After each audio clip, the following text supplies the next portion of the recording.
Salam dostlar, xoş gördük. Növbəti möcüzəmiz baş verir. Hamının tanıdığı bu qolbaq.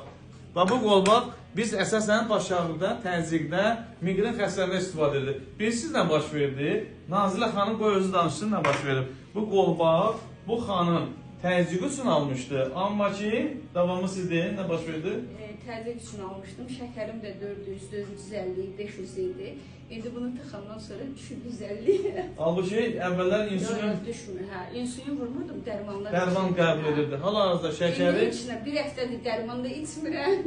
Şəkəri də düşüb. Nizamladı. Şəkəri nizamlayan qolbağımızla tanış olun. Bir də ki, Röşən müəllim, boynumun arxasında ağrılar var idi. Onlar da tam yox. Osteoxondrozun belə sağaldığı bir effekt verir. Axşam yatanda ayaqlarım gizildiyirdi. İndi onlar da yoxdur. Enerjinin merdən terapiya edib, enerji nizamlayır. Uğurlar. İndi bunun üçün kimin üçün aparırsınız? Tanış adamlar o Rəfiqələr artıq istəyir ki, mən də. Buyurun, xeyirli olsun. Götürün. Çox sağ olun. Uğurlar.